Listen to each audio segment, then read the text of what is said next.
Coming to you live from downtown Detroit, this is Benzinga's PreMarket Prep with your host, Joel Elconin. This is a volatile puppy here, isn't it? And Dennis Dick. I'm bidding a penny. I will buy the stock for a penny. With everything you need to start your trading day.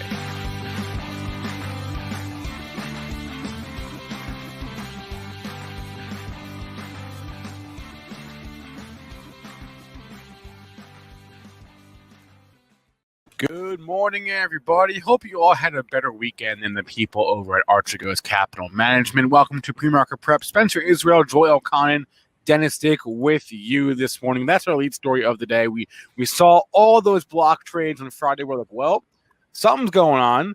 We have a little more information now about all that forced selling in stocks like Viacom and Discovery and GSX and IQ. We'll talk about that, talk about the implications for the financials this morning and the overall market. That is our top story of the day. A couple of guests on the show today. First up, it is Monday. That means Tim Quast will join the show at 8:35. Also, a new guest. We stopped by today, Matt Hammond from IPO Warriors at 9. He's going to preview the IPO slate for the week. Today's show is also sponsored by Market Structure Edge. It is the first decision support platform for traders built on market structure. Try the new way to trade at marketstructureedge.com. The link is up on the bottom of the screen. Let's throw it to Joel now. Actually, no, before I throw it to Joel, everyone smash that like button now so I don't bug you about it later. Thank you. Now, Joel, how are we doing this morning? We got rocked. We'll talk about that last 15 minutes of trading with Triple D when he comes on. But what a rally, the last 15 minutes of the day. New all-time closing high at 64.75. The old closing high was 63.50. That was a big level for the Sunday night traders. Opened right at that area, swooned down to 28.75, and now just getting a little bounce, a little back over mid-range. So we got some resistance up there, folks. Crude, as last I checked, that ship was still stuck in the Suez Canal. No one taking my recommendations on how to get it out of there.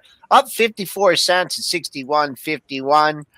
Gold muddling in the 17 handle, down 8.15, 8.50 at 17.26.20. Silver, we're under $25, down 26.4 cents at 24.85, and someone's buying Bitcoin, having a good day, up 8.35%, 58,575.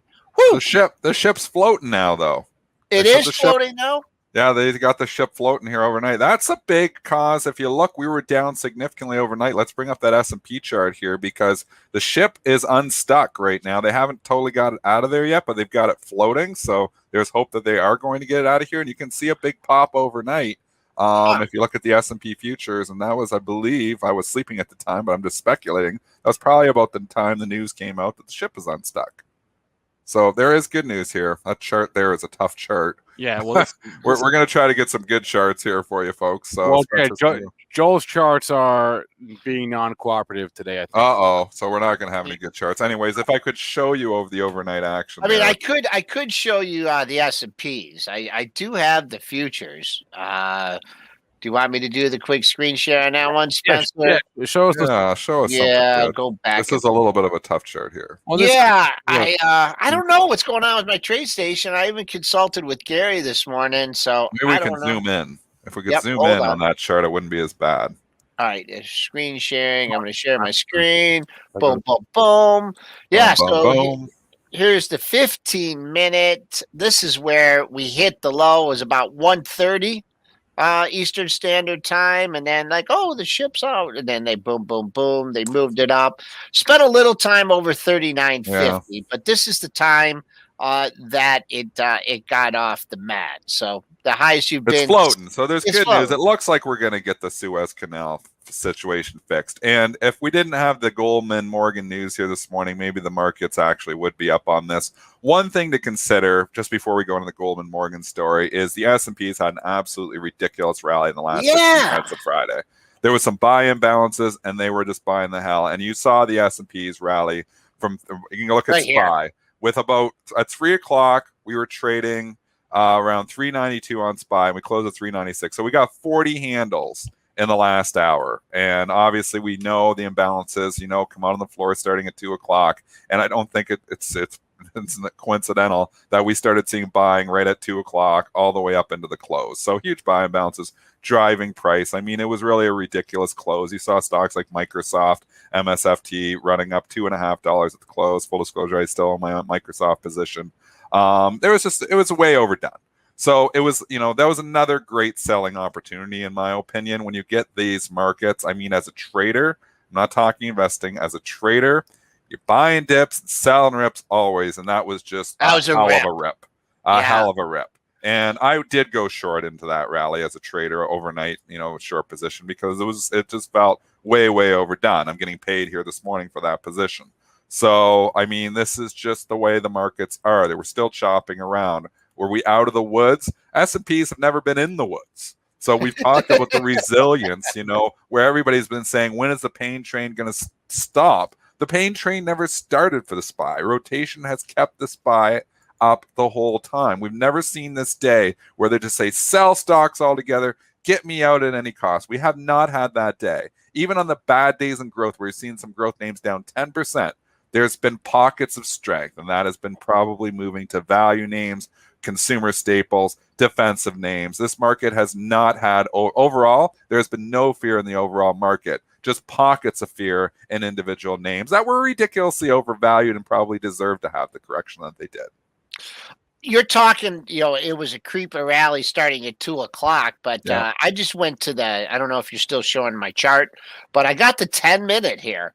And this was the 10-minute move, the last 10 minutes of the day, 39.40 up to the high at 68, and then the close. And then you could tell people were like scratching their head during the after hours. And then boom, we started at 6 p.m. and it was just steady selling right off that open. Giving back that ridiculous bar, which is typical. This is textbook stuff, not textbooks you're gonna read or buy, if you go to your Amazon, because nobody talks about the stuff that really moves markets. We talk about it on this show. But you have ridiculous. So what? It's not coincidental that rally starts at 350. What happens at 350, Joel? What happens at 350, Spencer? Balances. The public dissemination. So imbalances start coming out on the floor as early as 2 o'clock. So your floor traders got an idea what those already are. You can actually subscribe to the earlier feed as well too. So it's available as retail products. There's a couple obviously that we've talked about before that have that. At 350, you get the public dissemination where it hits everybody's board. It hits, interactive brokers. It hits everybody that has the imbalance feed. Huge buy imbalances at the close. So you have the algos coming in at 350 saying, we're going to have a strong close. They're buying stocks. Everybody getting ahead of it. And, and it was real. And they did continue to run those stocks with that close there. So, I mean, usually what happens is when you get these ridiculous moves just off of imbalances at the close, you often see a retracement of that move. The textbook is to fade that move. That's why I tweeted out Friday night. I said, this is probably an opportunity to lighten up or to sell. Another good selling opportunity, I said. And I'm talking to the traders out there. That's an opportunity. If you're long, you got your swing trade longs, and you're seeing your stocks rip, don't go thinking, yeah, man, this is breakout city. I mean, you're seeing these snapback rallies in some of your stocks, even like a Microsoft. I'll talk against my book. I'm the only person on the whole street that does that. But I mean, stock was selling off, and you had a whipping rally. Like it was down to 231 with 5 points. So probably overdone in the short term. Do I still like Microsoft long term? Yes. Do I still think Microsoft is going to be up 10 years from now? Yes. Am I selling Microsoft out of my long term portfolio? No. But if I had it in my trading portfolio and I had it on for a trade that I had bought on the dip, I would probably be selling into that rally. And I was selling other stocks into that rally because it was ridiculous. And I just real quickly, that is your strategy. Correct me if I'm wrong, but like you look at them and you try and gauge them, but you don't try and run with them. You would rather see what everybody else does and then go for the fade because the fact that they may flip on you, right? Yeah, right. You will see algos try to run with it, and then you'll see them get chopped up in the last minute when they all flip. So it used to be, if we go back, I've been trading imbalances for 20 years. So I got some experience trading imbalances. If you go back 20 years ago, they didn't have the whip and flip in and, the algorithmic action that it did before. So you could, go with it. They used to come out 340. They used to come out 20 minutes ago. Then they were 345. Now they're 350. As the markets and algorithms have taken over, they keep making the imbalances later and later and later. So the human participation in it isn't as strong as it is. But the safest way I feel to play it is, if you don't believe the numbers at 350, which sometimes it can just they can flip. One institution comes in, it can all change. It can pair off. I mean, there's so many different reasons why, what you see at 350 might not be real. But I always throw out the LOC orders just in case. So if they want to gap up or run these stocks ridiculously in the close, then I'm, maybe willing to, sell some stock. So, so I throw out LOC shorts, limit on close orders. Yes, the evil short seller. What the shorts do is they provide liquidity to the overall market. Without those orders, those gaps would be much higher. It's not just me selling short. It's every professional trader selling short. It's hedge funds selling short, into huge buying blocks. When he's got to buy a big block, they throw out. The reason they disseminate this information, it's an advertisement to people who subscribe to the platform that we need sellers. We have a huge buyer here. This price is going to go a lot higher. We need sellers to come in willing to provide liquidity so we don't impact the price as much. Those sellers are short sellers that will come in to provide liquidity. Without them, those gaps could be much stronger. But, you think, I'd like the market higher. A lot of times there's sell imbalances, so the gaps down would be much weaker. What the liquidity providers do, the short sellers and the buyers and the market makers, is they, come in and they provide that liquidity, and those moves aren't as strong as they would be for that reason. So you don't get this crazy volatility typically on the close because the traders are there to provide liquidity. Traders serve a purpose. Short selling serves a definitive purpose of providing liquidity in the markets and muting those extreme price actions. But even on Friday, there probably isn't enough short sellers, and that's why you're seeing so much strength there on the close. And what about, and this can happen in any stock. I can remember a few years ago, Dennis, I don't know if you remember, and you ended up writing it up or taping it. There was a huge imbalance in Coke. And it was one way, and then it flipped another way, and then I'm not sure if it flipped back or not. You remember what I'm talking about? I don't remember that one, but I'm sure there's been a few of them. But you were you scrambled somehow you avoided a major disaster. But it can happen in any stock. I mean, you just have to look at the stock and what the compare what it is to the to the volume. A couple 100,000 shares in Coke, as opposed to a couple 100,000 shares in such, a thinner stock. And I still don't get this. We've been talking about this for, 10 years. These guys, they need the last print. This is how they're marked. And I just don't understand it. If I knew I had 200,000 to sell or 200,000 to buy, and I knew it at 240 or 230, man, there'd be a lot of other ways to work out it, but that's just a market structure thing. Maybe we can talk about that with Tim when it comes on. But you talk about tip in your hand. I mean, holy cannoli. Yeah, when you're throwing those huge imbalances out there, and they do impact price. A lot of days they don't, but some days they do, and they did on Friday. So let's go to what everybody is talking about here this morning. What's this hedge fund story here, Spencer? Give us the details. Apparently, they are the whole reason Viacom went up from 40 to 100 and now down from 100 to 40. Whether I believe that or not, I'm still not sure, but give us the details of what everybody's saying on the street. Yeah, I mean, we first noticed this from Friday. I'll bring up the Benzinga Pro newsfeed. You saw it as early as Friday morning, 9 o'clock in the morning, Goldman offering a 50 billion share block of Tencent, a big share block of Baidu and VipShops, and throughout the day, you saw Shopify, you saw Viacom, you saw Discovery, all block trades happening throughout the day. Everyone's like, what is going on? Well, hat tip to John Generone, who was actually on SPACs Attack last week at IPO Edge. They were the first guys to actually connect the dots here and note that all of these big block trades were connected to this family office, Archegos Capital Management. Wow. And apparently these guys were leveraged up like crazy, got a margin call, and then they went from there. So at the moment, there has been more than $20 billion of selling. I saw some more tweets over the weekend from David Faber that it's not done yet, that these prime brokers, Goldman, Morgan, but mostly Nomura and Credit Suisse are not done. They're still shopping. I saw Faber tweeted last night, there's a 2 billion share block of Viacom being shopped around. And so It doesn't appear to be done yet. Credit Suisse actually came out this morning and said, this is not good for us. This is going to impact our numbers here. We don't know how bad. We don't have anything for you yet, but this is going to be not good for us. Nomura actually came out and said it's going to be worse, like really bad, pretty bad for us. Well, so, yeah, what? How do they let them get this exposed? If you're the clearing broker and these are your customers, how do you let someone get this exposed that it actually is impacting your quarter? I mean, Credit Suisse is down 13% here today. Yeah. Like, this is significant. If this is all true, and obviously we don't know what's rumors and what's true, this is a lot of still, the street talking, but a lot of people have connected the dots here.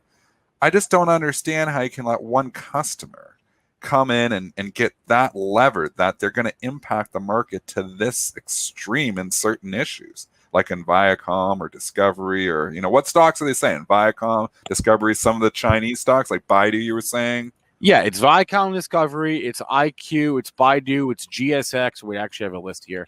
Give me the list. Holy macro, GSX. Tencent Music, FTCH, VIPS. I think those are the main ones. I got to write them all down because obviously these are all tracking together now too. So you got a short-term pairs trade on all these. I just want to interrupt this for a second. And I wish I could bring all my charts up, but everyone is belly aching about this news and how it broke on Friday. Actually, I do have the Viacom chart up here. This story started unraveling on Monday.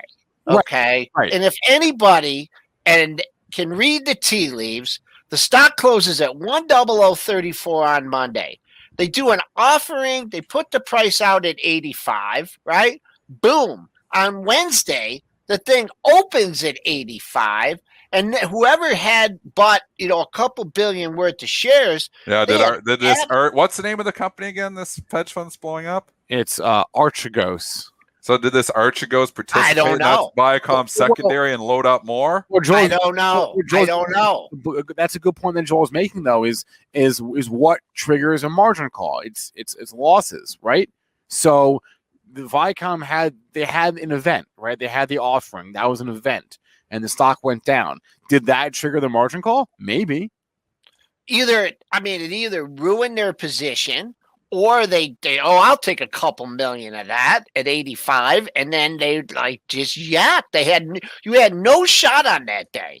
You had absolutely. I don't think we've seen that in a long time, Dennis. You talk it being a ceiling and a floor. I don't think we've ever seen it come out and boom.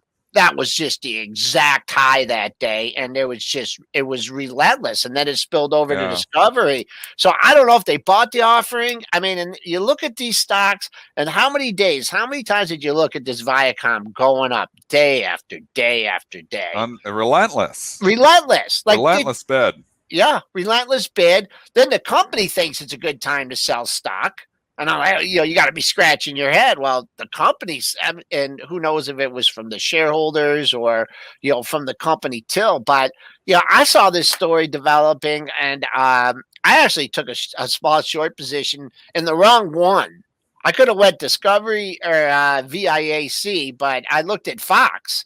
And I figured, it hadn't gone yet. So I picked the wrong one on that. It did get hit good on Friday, but they don't seem to be getting the licking that the others are, which is unfortunate. But that's the way I look at it. I blame it on. I mean, you could talk about the news on Friday.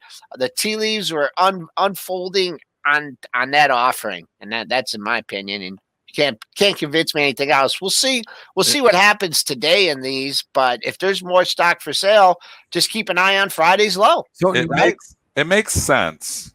Sorry, I was just going to say the story does make intuitive sense. So we don't know what's true and what's not true, but it makes sense because when you see, like we were saying last week, what the hell's going on in these stocks? Like Viacom, what's going on in TME? What's going on? Like these things are just like selling like nobody's business, like relentless selling, and all those names you just mentioned. So this makes sense. So I don't know, like we said, we don't have all the facts here yet, but the story intuitively makes sense now. So, I mean, good reporting, by Faber and obviously whoever else is breaking this news. But I just think, what's the bigger issue here? The bigger issue is, how the hell are this levered? How do you let it, if that's moving the market this much? I mean, that it's impacting, like Credit Suisse. We're looking at Goldman and Morgan here this morning, which have a smaller piece of the action apparently, but Goldman's down $8. Morgan Stanley's trading down 4.5% here this morning. These guys are supposed to be the smartest guys on Wall moves. Street. We've got to have risk management from the brokerage side of it. Like there's obviously, there's a customer needs to have risk management. You as traders can learn a lot from something like this. Don't all be don't be levered up in just a couple of names, because you can really get hurt.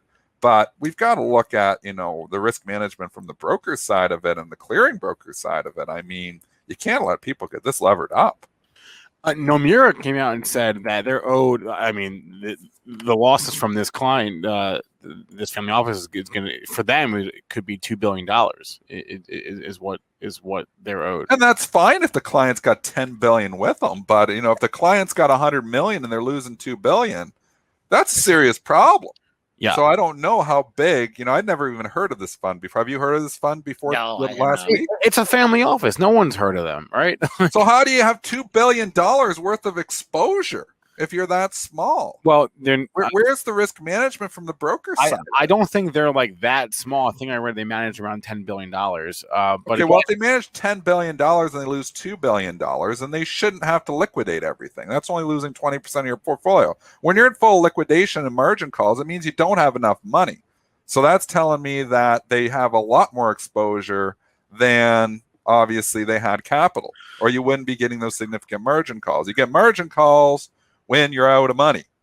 So if you're managing 10 billion, you're only losing 2 billion, you're not out of money. You can stay, if you won't get any margin calls. Just you traders, you can learn so much from this. But you got $100,000 account and you lose 20 grand, you're not getting a margin call. There's no margin call on that.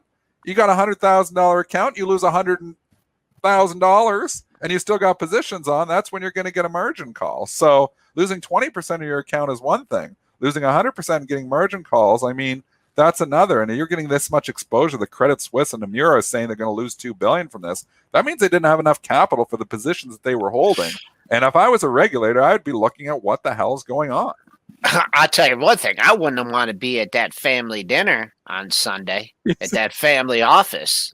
I mean, they must have been having pork chops and applesauce or something. I mean, look, we've been wondering all year, like, what the hell? Why is Viacom and Discovery doing this? It makes zero sense. Well, going up. Right. Well, there's a big buyer. It turns out there's a guy who's leveraged up like crazy buying this thing. One person drove it out. One little family office drove Viacom. We don't know. This is I don't know. But that's what the market is basically saying, that some family office of I don't know how many people drove Viacom from 40 to 100, and then they had to liquidate and they drove her, and it just fell all the way back down. Everything, like it's just mind-boggling to me that there's not better risk controls here from the individual customer, but more so from the brokerage side of it. I mean, also look at Viacom, just dead money for so many years. I mean, periods of consolidation, right? I mean, we had that funky arb going on a while ago. And then you just look, I mean, you look at these monthly bars and you just, okay, so you had a breakout there. I don't know. Maybe, Dennis, maybe we take our profits too early on stuff like this and, these big runners, but holy moly. I mean, to get caught up in something. I mean, it like 85, when they did that offering, 80, like, there should have been like alarms going off that day in that position, in that family office. I don't know if they were on a family vacation or what the hell they were doing. Or they were just too big. And there was just no way to get that much stock done. I mean, it gets so big and the liquidity is not there. I mean, I don't know how much Viacom they own, but it's going to be a fun story to unravel and find the details, just how large this individual position was. Well, let's not forget that Credit Suisse's CEO has been at the post for less than a year, right? They got a new CEO last year, and one of his first things, one of his first changes was they combined their investment banking arm with their capital markets arm. And I think they're actually been trying to get away from the investment banking business. and do more money management, but it's not working out for them this morning. I'll tell you that. It's down 12% CS. Yeah. So it's getting hit. And you know what? Deservedly so if this is their risk management policy. So it comes out and they have the one client that they're going to have significant losses just because, one customer. I mean, risk management needs to be reevaluated at all of these. Spencer, I am getting it's weird. I'm getting charts up, but I'm not getting some stuff in my quote window. So that's okay. The charts are good. Okay, the charts look good. So I'll just I'll ride with these charts, and then if I see something that comes up, data not available, then you'll know to yank the reins from me. Credit Suisse just hanging out, boom, had support 1270, boom, that's gone, hanging out 1123. It is traded overseas. I don't know. I'm hesitant to give any levels on this. Doesn't look like there's major support until 10, but who knows what's going to happen with this? And then we need more details. You're right. Who knows? Like all of these, you need more details. Is the exposure gone? Do we know what the losses are going to be? Have they liquidated the entire position? Is there still more to go? It sounds like there is still more to go. I mean, could it get uglier then because there's more to go? Viacom's down $3 more here this morning again, or $2.50 here. Right. So many unknowns. But if you're trading any of these stocks on this list, well, you got to be aware that there may still be a fourth seller in there, and that's scary. And when the fourth seller is done, we know from, Joel, what happens when the seller is done? Now think back to all your years. You have a rip and rally when the seller gets done. So you think about, when you had, back, going back and, we can actually do tape reading. You'd have some seller in the market that's so driving it down. The seller used to mop up print, and then the thing just rallies the hell out of it. So, I would say if this is all for selling, when that seller is done, and nobody's going to know when the seller is done, maybe the brokerage house is going to know when it's done. That's a pretty good edge. That's what. That's a pretty good edge in itself. A little tip off. We're done. You're going to see a rally in these stocks, something fierce. So be careful just blindly shorting them too, saying, this is for a seller. It's got to go down because nobody knows when that order is going to be done. That was the fun. And you knew when it was coming down, you see a step down seller, like when I used to trade a lot of Goldman when it was $150 stock. I mean, someone came in with $100K, on the offer. You knew, well, you didn't know, but it was going down. Yeah. And then they lock it down with like another, they take out a couple points. They lock it down with another 50.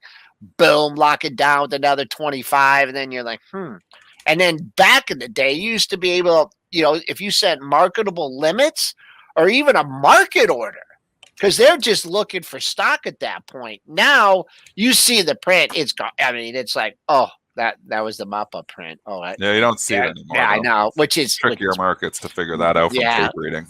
Yeah, very tricky. So again, just to recap that list, obviously, I'm writing them down. Give it to us again. People want this.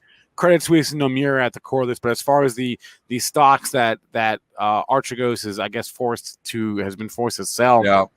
It's Baidu, it's Viacom, it's Discovery, it's GSX, which is a fun chart to look at. Tencent Music. It's VIPS, which is not one I'm familiar with. Zips. IQ and Farfetch, which is FTCH. Those are got 1, 2, 3, 4, 5, 6, 7, 8. Who got this list? Who's breaking? I mean, these are stocks that had big block trades. Just grabbing them from the block trades for sale. And these were in the pro too. These are all in the pro, but it's not just like. Look, as I said Friday, there are degrees of block trades, right? There are block trades, and then there are like big effing block trades, right? Like block trades that are so big that they don't have, they happen outside the market, right? That one broker calls another and say, "Hey, I got 50 million shares. What can you do for me?" You know what I mean? Like, and that's what these were. These were not trades happening in the market. They were happening like over the phone or over a Bloomberg, right? It's like there are degrees of size, and these were big effing block trades. Yeah, we're looking IQ. Look at the pro from March 26th at 2:00, and it's showing IQ block trade at 32.7 million shares said to be offered. Yeah, and then you can look like that was just on IQ, and then you obviously Viacom. You're saying the same thing. I'm just looking at the pro as well. Yeah, from Friday, like Tencent was talking about them, but there's just like you said, there's obviously was a lot going on from the block trade side of it. Yeah, So it all seems to fit together. And just go into a newsfeed and search for the word block, and you can just find it. You see. We saw it Friday morning as early as 9 with Tencent, Baidu, and VipShops, and then it was Discovery, then it was Shopify, then it was Viacom, and it was Farfetch throughout the day. It was more and more and more. Then you got Faber saying it's not done yet over the weekend. So who knows when this can end? I guess Credit Suisse and Amir are going to know. But it is a coin collector is a fascinating story. And again, we've talked about it, but risk management has to be reevaluated at the brokerage side of this, and obviously the client side of it as well. I mean, but you always have crazy clients. It's the job of the brokers to keep that in check. Yep. Yeah. So, it was kind of your story of the day on Friday, right? And it didn't take a genius to figure it out. Like, what so many block trades? What is going on? And there's block trades every day. That's not all over the place. Yeah, because just really big ones being offered all, and word gets around, right? Like, one broker calls another, and then next thing you know, the whole damn street knows, right? So, for sure. Yeah, word travels fast when you're trying to sell 50 million shares at one time. Wow. So, okay. Okay, so let's talk other. We've obviously got a light earnings week. We're starting to, next week we're going to start to get some earnings here, but we're right towards the tail end of the quarter here. We do have in consideration, we're going to get the end of the quarter in a couple of days. I mean, the market has been overall resilient. The SPY at least holding up here. What are your thoughts, Joel? I mean, I'm torn. The SPY has been very resilient. Obviously, me and you have held all of our SPY long term, and we still believe in the markets overall. It's just, do you think this, trade from value or from growth to value continues here? It started breaking a little bit last week, but then on Friday, we started seeing value names just getting bought hand over fist again. And growth, again, not participating. Nope. I mean, Tesla did not participate. You've seen these big rallies in the SPY, but Tesla is sitting right down here, near the lows of last week. It really didn't get off the mat. Yeah, we rallied from 599. Yeah, we got a little bit of a rally late in the day.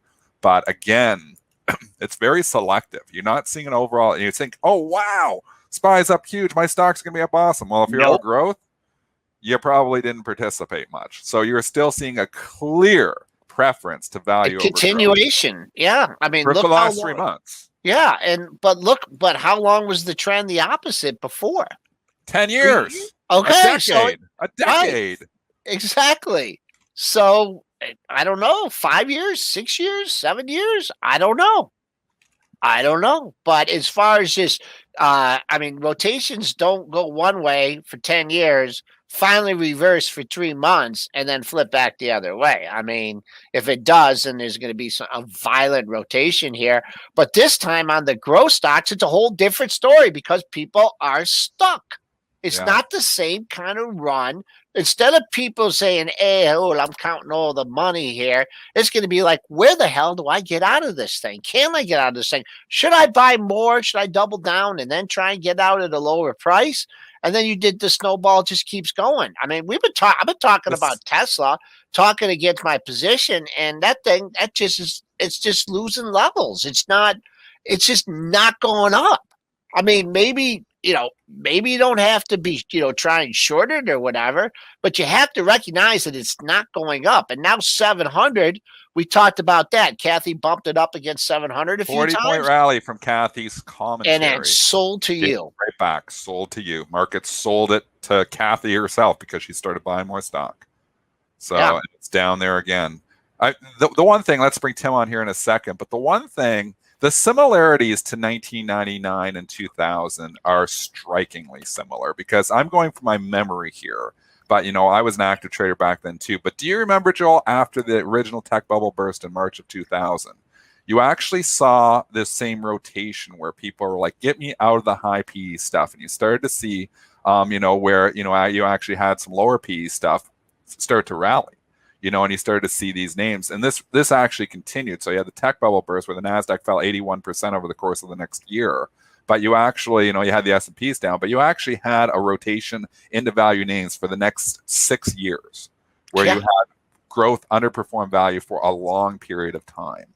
I just wonder if we're not entering the same period, especially with Reddit, the deep value investor, roaring kitty, and everybody's looking at value there now, that we haven't entered this new market. It's possible. I mean, everybody's saying this value's time. Is this just a blip, in the radar, and growth is going to be just ripping up again?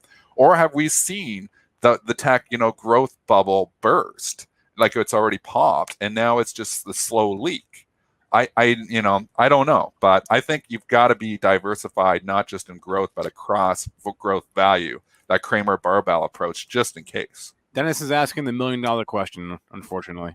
And nobody knows the answer to it. Nobody knows the answer. Nobody knows anything. No. But Tim might. Actually, no. Tim knows a lot of stuff. Let's bring on Tim. All right, it's 8:35 or 8:37 on a Monday. Time for Market Structure Mondays.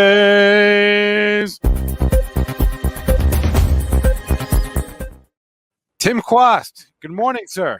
Good to see you guys. I was hearing, well, maybe Tim knows, and I thought I better grab a jacket because the pressure's on. I might need a jacket. He's dressed to impress today. No slopes for you today? No, I've come down from the high country to the lowlands of Denver, because the good snow is gone. So I hung up the skis on the 29th day. 29 days of skiing, and it's March 29th. You live the dream. So I'm telling you, man, this guy lives the dream here. That's a good life. Market structure in the morning, skiing in the afternoon. All right, Tim. Indeed. What was your reaction? Do you have any thoughts, any insights to add to? Fun blowups happen from time to time, but it's not often that they reverberate like this. What were you seeing on Friday? Do you have any thoughts on that? Yeah, I would call it the clash of titans. There's a piece of this puzzle that to me is being left out, but and you've probably been talking about it. So, but from folks who maybe are just arriving, there's this offshoot of Julian Robertson's Tiger Asset Management. There are all kinds of these funds that have formed that came out of that organization, and one of them was Archegos Capital. And apparently, you realize that by the time you and I are talking about this, it's well over, right? We're seeing the destruction and the detritus, but the blow up had already occurred, in my view. I think it's important to understand the timing of this. Why would Goldman Sachs begin even commenting, even suggesting that this has happened? And of course, you're seeing the damage to Nomura, which, by the way, owns Instinet, one of the big alternative trading systems, and Credit Suisse. It filters through the prime brokers because only about 10 firms now handle over 85% of customer orders. It's gonna make its way back to one of these firms. But the essential point to me is, why did it occur now? And there are two times traders that we talk about all the time from a market structure edge perspective that matter to you. There are the monthly options expirations that are extended over a number of days, and then there is month ends. And month ends are very important for hedges. And these hedge funds tend to use leveraged synthetic instruments. That's a bunch of jargon, but let me explain. If you manage $1 billion, you may go borrow 8 or 9 billion more, and then try to use instruments like swaps that eliminate the need to go buy and sell things. You want to capture the economic return that you have leveraged into without actually having to take any action. So then the parties that are doing all the trading and the hedging are the big banks. They're the ones who are trying to mitigate their exposure and be on the right side of the trade. Both parties know they're competing with each other. So those hedges expire on the last trading day of each month.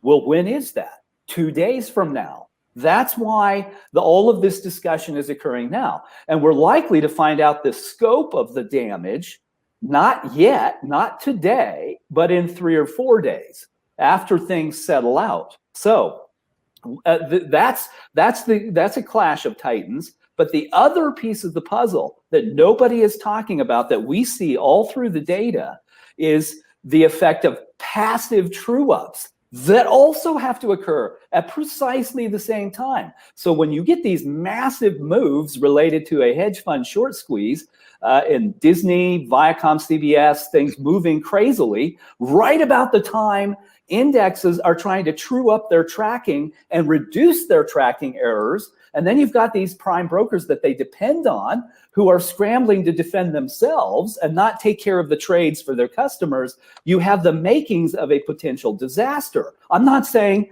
that a disaster will occur. I'm saying that the ingredients are there. And it's interesting to me. I'll show you how let me share some, I love data.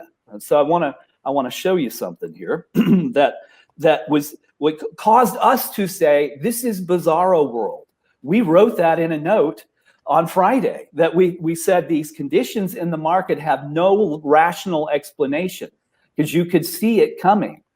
And so if you're following along, go to marketstructureedge.com. You can do just what I'm doing here for free. Don't need a credit card. Just go to marketstructureedge.com. You will immediately have 12 portfolios, and you can see exactly what I'm going to talk about here. Number one, I track a 75% short portfolio. I want to know how many companies in the market are more than 75% short. That is, more than 75% of their trading volume is coming from borrowed stock. And they're only 34, but that number can be really helpful. And one of them is in this set, is in this Disney Viacom set. It's Cable One. It's kind of astonishing. Yeah, and and no one's talked about them yet. But just look at this. What we look at is sentiment. This is the buy-sell balance. You want stuff to be above 5, not below it. You want rising trends, not falling trends. And then we track short volume. So when all the sentiment trends are falling and the short volume trends are rising and stocks go up, we think this is not normal. There is something wrong. And we don't know. I can tell you, though, what happened on Friday. Short volume imploded. Those block trades that you were talking about, they were people covering. So who was it? Was it the banks? Well, probably. They're the ones talking about the significant damage to their balance sheets now. And we see that. If you see all over the market, there's a 4% implosion in short volume, and stocks go up, and yet all the sentiment lines are down. We know something screwy is occurring with hedges into month end. And this one's even bigger because it's quarter end to boot. And we've also known the last thing, and I'll shut up here. The last thing is we track the standard deviation between stocks comprising sectors and the ETFs that are supposed to track them. Standard deviation has exploded to levels we have never seen before. Wow. And so that's good for market makers, because they can go profit on the spreads. It is bad news for the funds because they're way askew from what they're supposed to be tracking. And there's an implication for Tesla. But go ahead. You were talking about this last week, the tracking error in some of the ETFs, which is, which I see too, because I do some of the ETF arbitrage as well. So, you do see where this actually unbelievably can get out sometimes, right? Usually just in the short term. These are short-term lived moves. Just go into detail, like how first, when did you first start noticing this stuff? And then secondly, when does it end? And the big questions, right? And how would you know as a trader what to do? So let me see if I can answer all three of those questions. I'll probably forget one of them before I even get where I'm going here. I'll forget so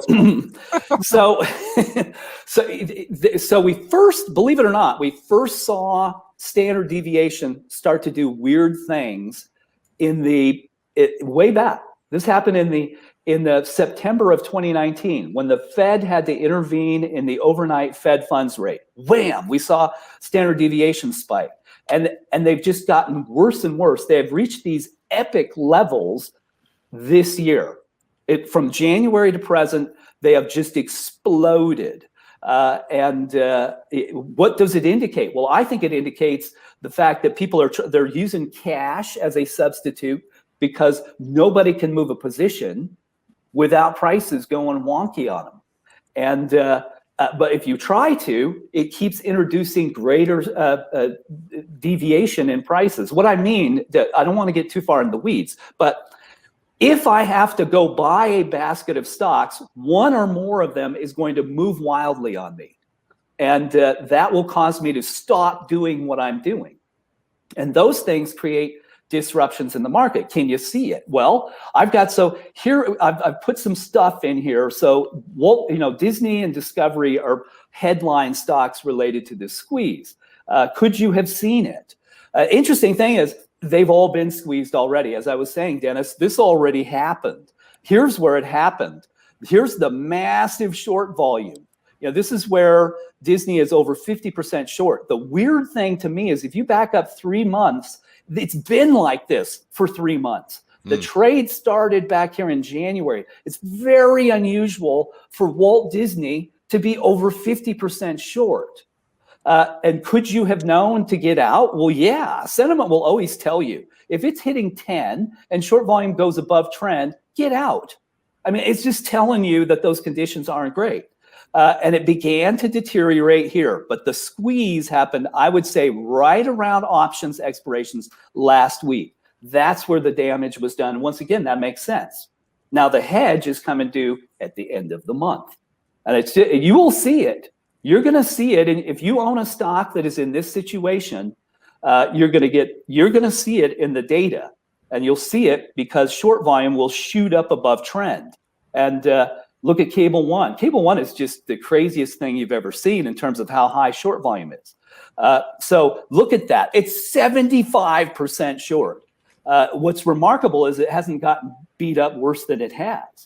But again, that's trade started back here, I would say January expirations, and it ran to March expirations, and that's where the trade fell apart. How much does that have to do with the high price of Cable One? It's an $1,800 stock, which doesn't have a lot of retail following. Right. Is there something, where it's a lot of professional traders maybe trading in something like that and maybe not as much retail, and maybe that explains a higher short volume as well? Could be. Notice that these are very liquid stocks. Look at Baidu, $26,000 per trade. That's that's $28,000 for Cable One. Yes, could well be. Look at Discovery. Those are still all very, very liquid stocks.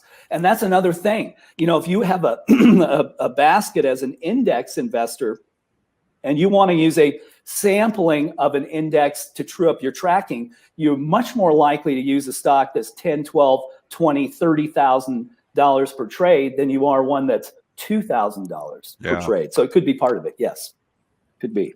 So you're saying Wednesday we're going to get some fireworks, you think? I think so. One side or the other. Yeah.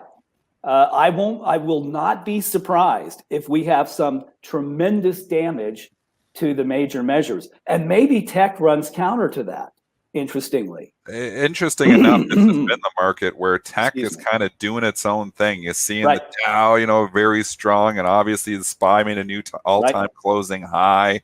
You know, and then you've got tech where it's just, mega cap was doing okay, but the smaller growth names have not. Right. And so it's like the tale of two markets really right now. Exactly. And so here's Tesla, to your point. Pardon me.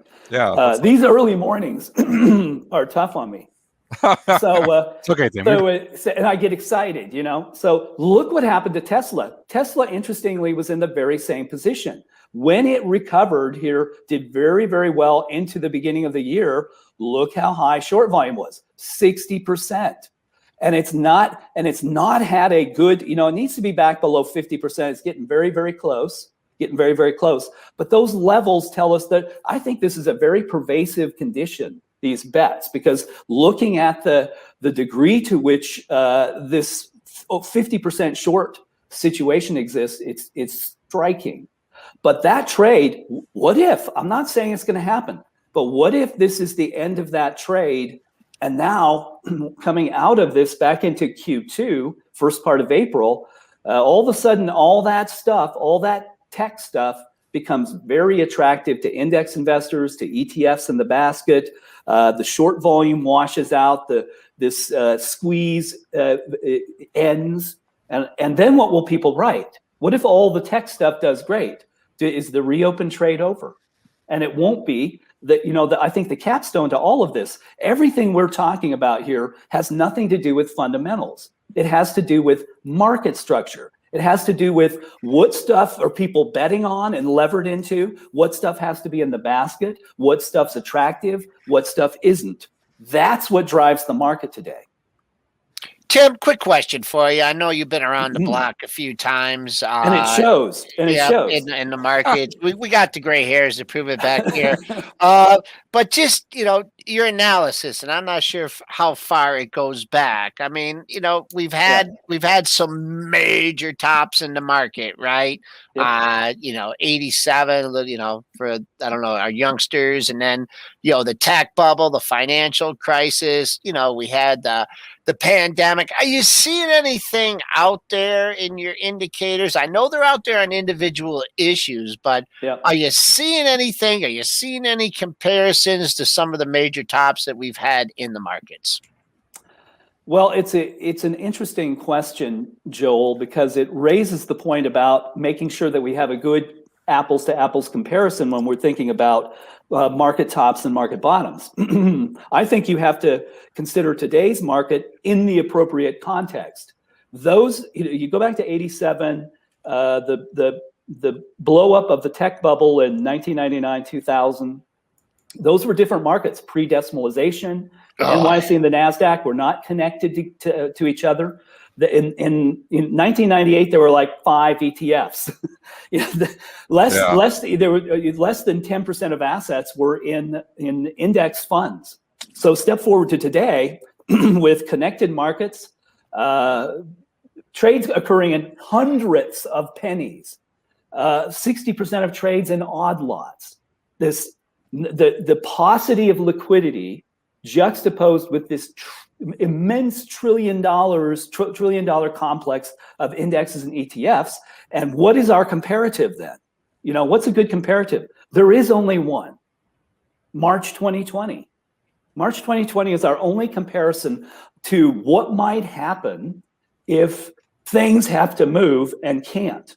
That's how I think about it. And I'll show you this view. So if we just back up a year and look at sentiment versus SPY, and here's how, we think about the data. This is sentiment. This is SPY, a proxy of the S&P 500. Whenever sentiment is above 6, it will indicate that the supply is really stretched. If it's below 4, those tend to be great points for entries. And the interesting thing is, look how long we have gone with really nothing. No, you can say, well, here we came very, very close. This tells us that people have not trued up their baskets to an index. And I think it does create the risk, if they do try, that we could destabilize the market.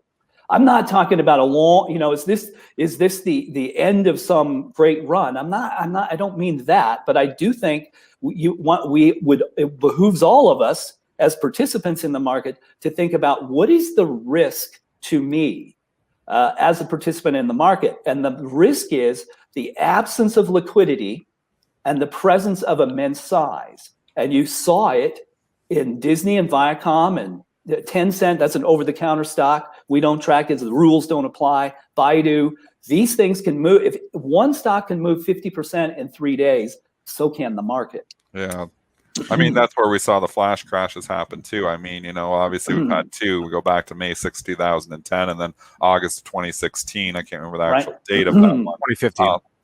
Was it 2015? I'm losing the years there. Yeah. So March 6, 2010 was the first one where we saw literally liquidity vanish. And, we saw this, there was so much selling pressure. There wasn't a lot of selling pressure on that day. It was a lack of liquidity. There was simply no buyers. When stocks trade down, there's 350 issues that trade down to 1 penny a share because it was simply the book was completely empty. There was the best bid was 1 cent a share for Accenture. Right. That was a stub quote. We called those stub what you're quotes, talking about is an issue this market has had for a long time is that you have everybody, and we've talked about this too, and I don't know if we want to go there because we only got about 4 minutes left, but, the toxicity you can look at, where everybody, the homogenous, liquidity that we do have is that the liquidity providers are all the same. They're all running the same strategies, same stuff. And, if conditions are met just right, where they're like, okay, well, we have no affirmative obligations. We're going to pull our bids here now. You're left with nothing. So, I mean, you'd love a market that had a lot different types of participants in it, but that doesn't exist anymore. The majority of our liquidity is provided by the Citadels and the Virtues and a few firms providing, the majority of our liquidity. So it's a tough problem to fix. And it certainly is. There is a way to fix it, but it's important to understand how we got here. How is it that 54% of market volume depends on parties that don't want to own anything? You really don't want a market like that, but it's one we've got, and there's a reason for it.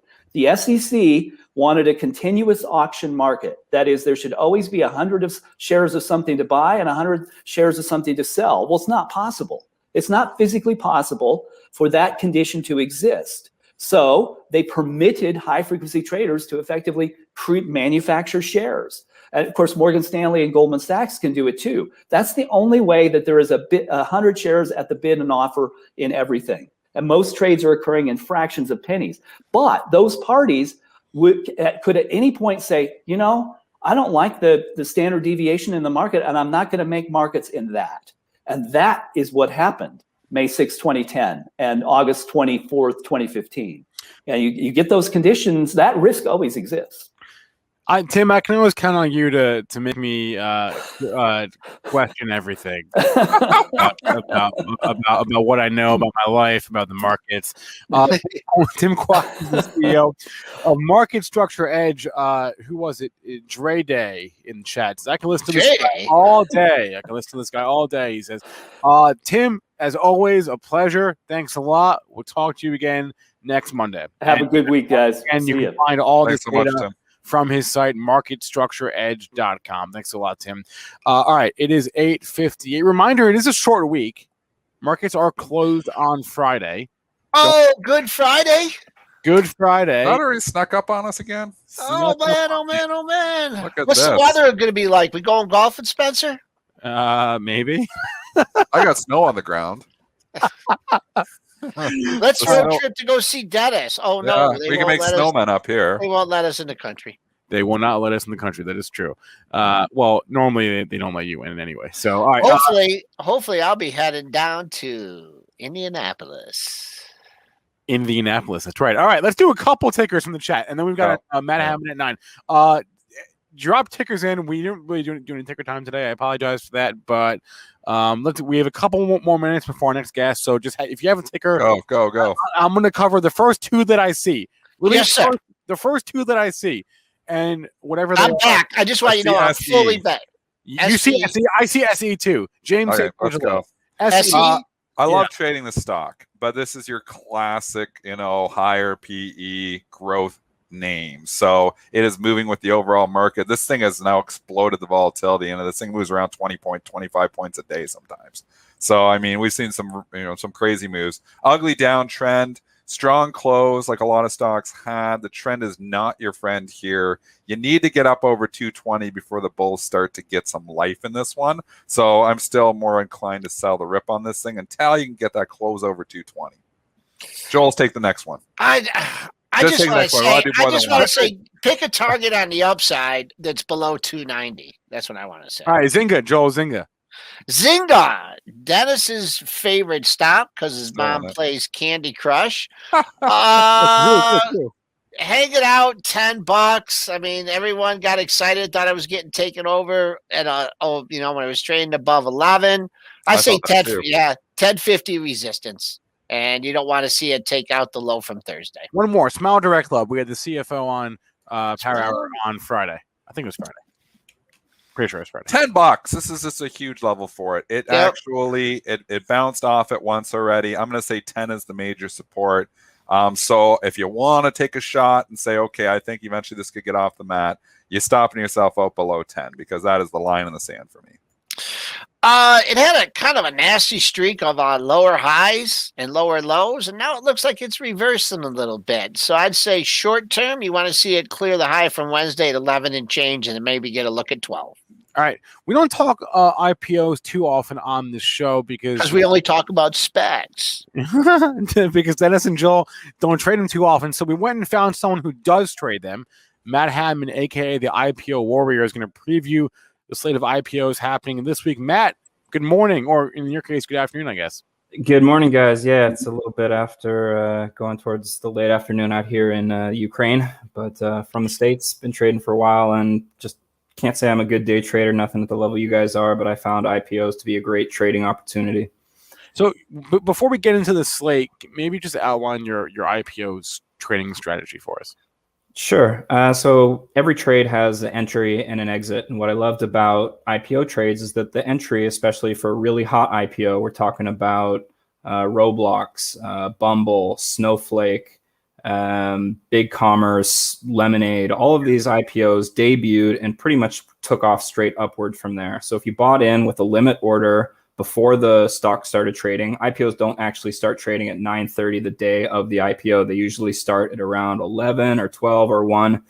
And with different apps, you can see what the indication price is. So if the IPO is priced at, say, $25, usually doesn't open until about 42 or 50 on a really hot IPO. Right. So if you get your limit order up above that, you get the shares right as it debuts. And then when all the other retail investors jump in, the stock will pop and you can take a quick scalp, or in some cases ride it for a day. Sometimes there's a great 2-day play. People didn't realize Bumble IPO'd. There was a whole weekend and it was Valentine's Day, and then it opened the next Monday and shot up to 84, bought in at 76, got out at around 82. So there's a lot of quick opportunities here. Snowflake opened at 245, shot up to 320. There was a quick scalp there. That was the Snowflake IPO was in the 1% of crazy IPOs, I think, top 1%, because that one was that IPO'd like 50% over its IPO, or it opened like 50% over its IPO price, if I remember correctly. Yeah, the IPO price where Buffett and everybody else got in was at 120, and we're sitting there watching the indicator go, and it went from 60, 180, 200, and you're sitting there going, do I even want to play this? But there was so much hype built into it that is the momentum play. Yeah. So especially for these home run plays, as I like to call them, there's the momentum is built in. And these things really do trade like a day trade stock, but it's all fresh. So the only thing you really can look at is RSI and VWAP. And they make such obvious moves around VWAP. They bounce off VWAP when they're hot.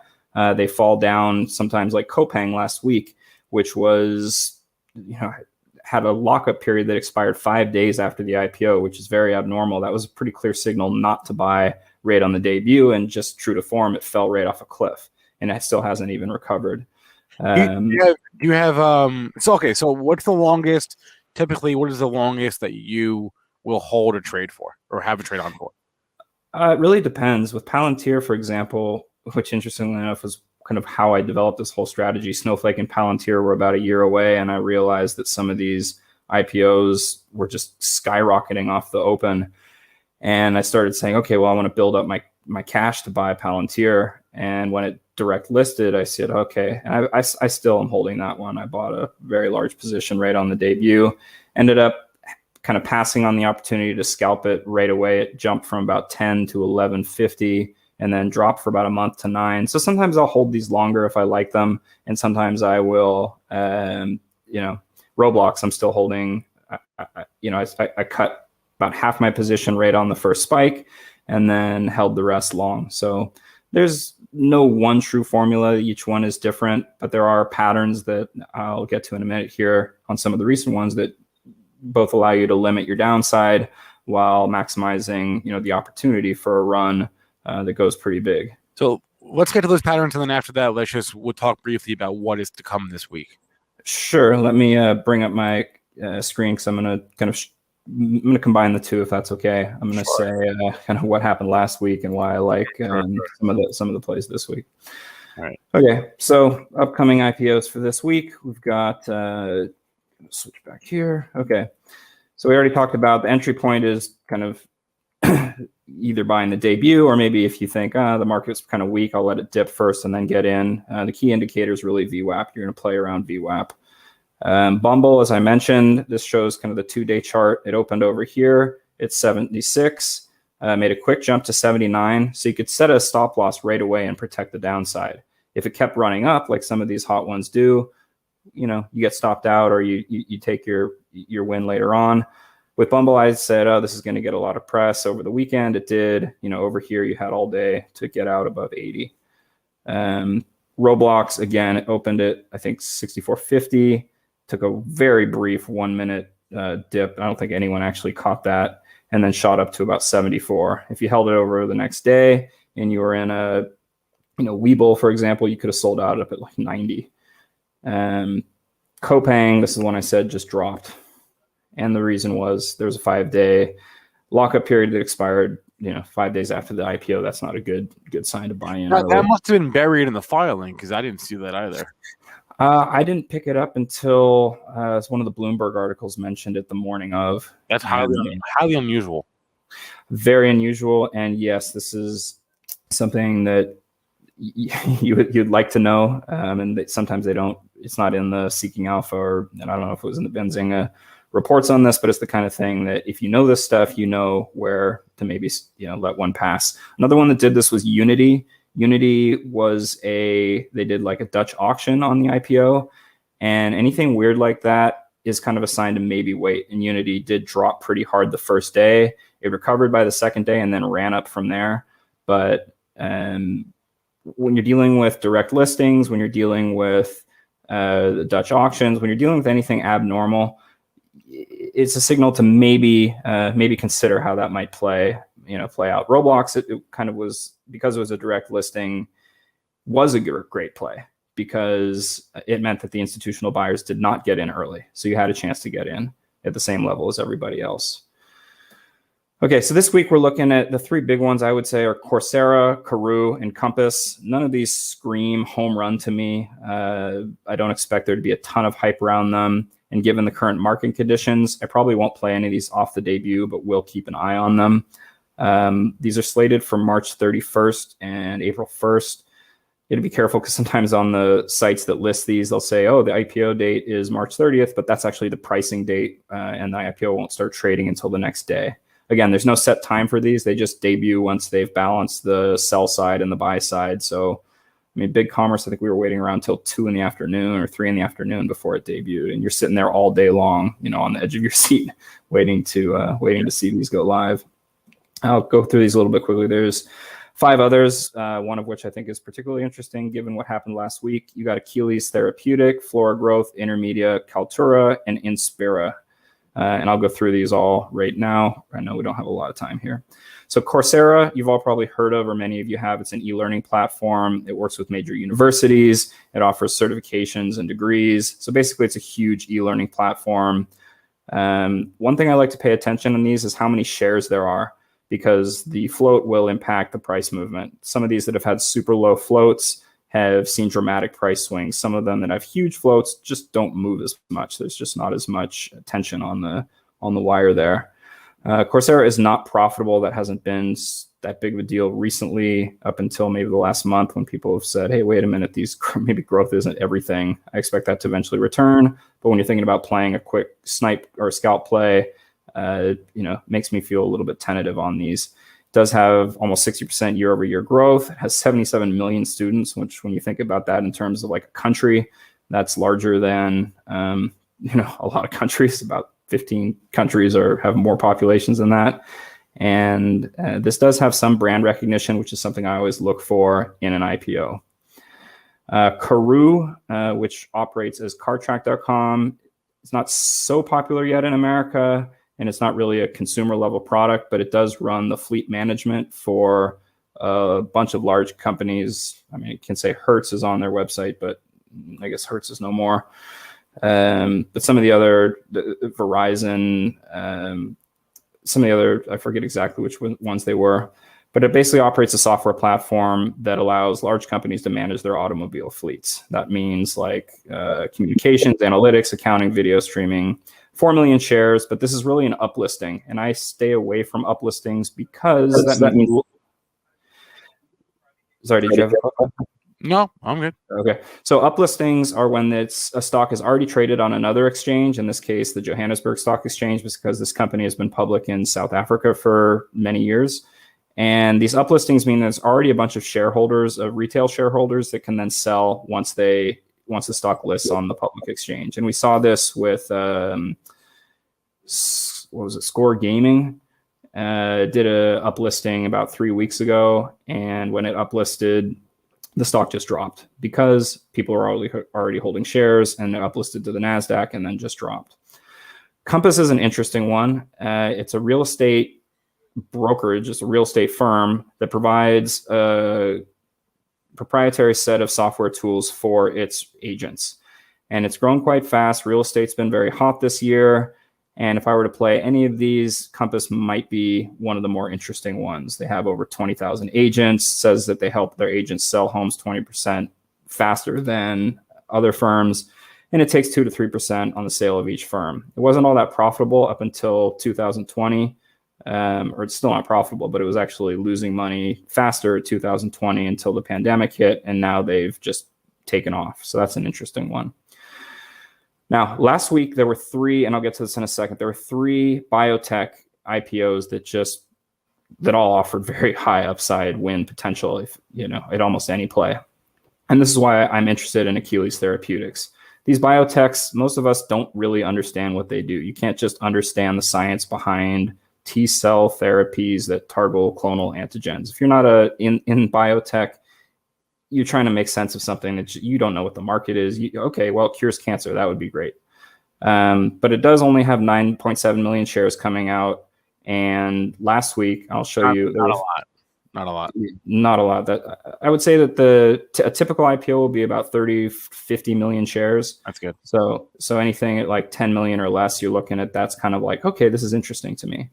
And we'll look at some of the ones from last week. This is Design Therapeutics, opened at 28, dipped as low as 25, and then ripped through the afternoon as high as 50.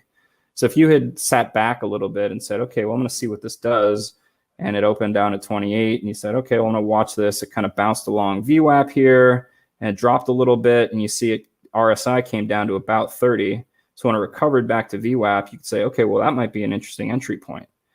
If you entered there, or you waited for it to climb a little higher, maybe up to here, and then just rode this out, you could just have raising stop losses here, raise your stop loss here, raise your stop loss here, raise your stop loss here, keep raising it. You could have gotten up to here or here before it reversed into a stop, which would have been a pretty significant gain. Another one, IKNA, same thing, opened up here, dropped out. The market was really weak last week, and we saw for the first time in a long time IPOs that debuted below their IPO price, which means the people buying the IPO actually paid more than what retail investors who bought on the debut paid. So then as it drops, it comes down to here. So it sinks right away, way below RSI, comes back to RSI 30. You see it bottom out there. You can say, okay, well, maybe it's making a comeback. You either take a play here or maybe wait for it to come back to VWAP. And then you ride this whole thing up here. If you felt a little more aggressive, maybe you hold here, might have gotten stop lossed out here anyway. But if you were, stayed in it, then you get up here. There are some opportunities to take serious wins here, but the most realistic play was probably a scalp from here to here. And one more in this vein was WTX. If you watch this here, it again dropped. RSI is way down here. You wait for it to come back up. It's 30. Maybe you're not in. Maybe you're in. Quick scalp or bag hold it. But if you got it all the way up to here, if you really day traded this, maybe you take a trade from here to here. Maybe you get in again over here, RSI 30, pretty low, far below VWAP, and you ride this back up. Again, bounced off VWAP, came back up. So that's why last week the therapeutics biotech did have some winners, and that's what makes me want to keep an eye on this one, ACHL. Okay. Moving on towards Flora Growth, this is a weed grower. They really don't have a lot in their S1. They have no revenue history. They're only offering 3.3 million shares, which is tiny. And at $4 to $5 per share, maybe you make a play with a couple $100, or you can buy a bunch of shares. If it goes way up, well, great. You take a nice scalp. Pot stocks, I would say 3 or 4 months ago, or even like 2 months ago. Maybe this would have been a really hot one. Right now, I'm not really sure. I keep an eye on it. I probably sit out and see what it does out of the gate and maybe play it off a dip. INTM, this is a cloud communications provider. Does everything, voice, video, call center, file. They want to do everything for everything for communications. They've been around since 1993. It doesn't sound all that exciting. I'm kind of just putting it on the list to cover it. I'm going to blow through this one. Kaltura, this sounds a lot like Zoom for corporations. I think at the beginning of the COVID, this might have been an interesting play. Now I think people are going to kind of glance at it and say, 23 million shares, been around for 14 years. I don't think it's going to, and I've never heard of it before. Wait, so. Isn't Zoom for corporations? I don't understand. Yeah, right. Zoom for TV channels. I think it's a little more creative. Maybe it's a bit like API. Okay. But I think it's going to get sort of lost in the noise. I don't see it getting a ton of hype. Another place I look on Twitter, I look on Google Trends, try to see if there's a lot of discussion of these stocks in the social media. If there are, that's a good indication that you're going to get retail interest, which drives that pop off the debut. Otherwise, the debut price is rarely the all-time high, or rarely the all-time high for even a year. A lot of times the lockup period, which is typically 180 days off, a lot of times that will sink the price. And almost even Roblox last week dipped below the debut price, which is a direct listing. But very rarely is that. You look at something like C3 AI, the ticker symbol AI, debuted and dropped, and then the next day just ripped up past 100 to 130 to 150 to 170 over the next kind of first 2 weeks. Now it's down at 70. So these stocks that rip up, if there's a big shift in the market like we saw in the last 2 weeks, are very susceptible to that depression. And the lockup period is always something to keep an eye on. Palantir was flying high at like 35 in the mid 30s. And then the lockup came and it just sank. Then the market shifted and it's continued to slide. Still like it long, but you got to be aware of those things.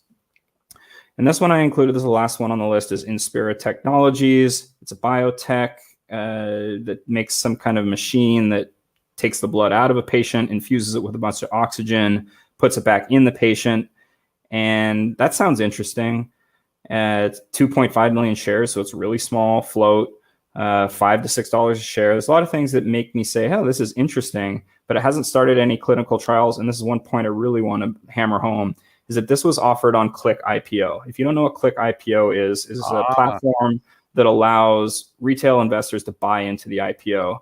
And other platforms like SoFi and Webull tie into the Click IPO offerings. So you've got a lot of retail buyers in these offerings. And more often than not, I've seen these drop really hard on the open, simply because retail buyers like, well, I bought it for $5, it's opening at $8. I'm just going to take my $3 and dump it.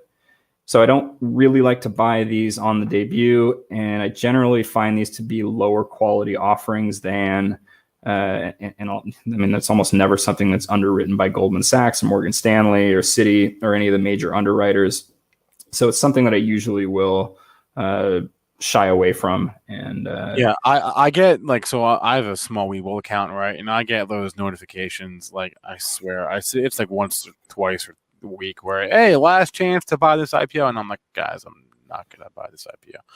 Well, even with the E-Trade offerings, which have become more and more available, or at least I'm getting a lot more notifications, they've really been misleading in the sense that they'll tell you, hey, you're invited to participate in this offer. And I remember it was XM, which I'm forgetting. Can you bring up XM? As in like Sirius XM? No, the ticker XM. Oh, I don't know. Qualtrics. I don't know that one. Yeah, Qualtrics. So Qualtrics is it's a customer service type of SaaS, and they sent out an invitation to participate, and everybody on E-Trade was like, oh yeah, no, that'll pop. And it, like, the IPO price I think was 24, and it debuted at like 52. So it would have been a really nice win, or maybe it was 34 and then to 52. But I signed up for it and I clicked the confirmation. I said, oh yeah, give me a big share. And then they pulled their participation the morning of. Bumble, the same thing. And they got invited, liquidated a bunch of positions because oh yeah, for sure, I'll definitely buy this. I think it was offered at 36 or 34. Yeah, 34. And then it debuted at like 60. What did it debut at? Something like, no, it's 76. So there was that was a huge windfall. But again, they pulled their participation, the morning of the next day. And a lot of people on Twitter. So somebody at some institution was like, "Nah, this is too juicy." Well, here's the thing: is that E-Trade is owned by Morgan Stanley, and Morgan Stanley was one of the underwriters. So you're kind of thinking, well, they must have an inside thing. And then we all got invited to participate in a couple we got invited to participate in Oscar Health. That actually debuted, below the IPO price and dropped. We got invited to participate in a couple others last week, all of which debuted below the IPO price. So they're kind of sending this message that says, hey, retail investors, yeah, sure, you can participate in the ones that aren't going to pop. And the ones that are going to pop, yeah, we're going to sell those to our the hedge funds and the bankers that are, our friends. Yep. All right. Rotem0 in the chat noting that Kaltura is actually a video on demand service, so it's not that similar to Zoom. Guys, one in the chat, if you like Matt Hammond, you want more of IPO Warrior. This has been fantastic. Smash the like button for Matt. This has been great, Matt. We again, as I mentioned before you came on, we don't talk a ton of IPOs because they don't have a lot of trade history to go off of, but you are someone that trades this stuff actively. You have a system that works. That's the most important thing. So would love to get you back. And yeah, I'm seeing a lot of ones. So thank you guys. Yeah, and just to that point, that there's no history, you just make that work for you. It simplifies the trade. If you're new to day trading, you don't have to worry about when do I buy in. You just have to be a little bit patient to find the hot ones, buy in on the debut, and then find your exit point. You can find more about Matt's strategy from the IPO Warrior subreddit, which is literally just r/IPO Warrior. Matt, thanks a lot, man. This has been super informative. I feel much more prepared for the IPO slate to come this week, and we'll have to sync up with you and see how the week treated you. Cool. Thanks, guys. All right. Thanks a lot, Matt. All right. 9:23 here. So, guys, once again, smash that like button. That was, I thought, pretty great stuff from Matt. Again, not something we normally get on our show. So I want to thank him. Want to thank our other guest, Tim Quast. Want to mention once again that today's show was sponsored by Market Structure Edge. It is the first decision support platform for traders built on market structure. To learn more, go to marketstructureedge.com. The link is up on the bottom of that screen there. For all you listening to this show, either on YouTube or via podcast, please remember that all the information from our show is meant to be used as informational purposes, not for investing or trading advice. Thanks to Tim Quast. Thanks to Matt Hammond, aka the IPO Warrior. Thanks to all of you in our chat. We've got the YouTube chat. We've got the Benzinga.com chat, the Benzinga Pro chat, Facebook, Twitch, Twitter, Periscope. We're everywhere, guys. We're everywhere. I can't keep all the chats straight. For that, I am sorry. But thanks to all of you in all of our chats.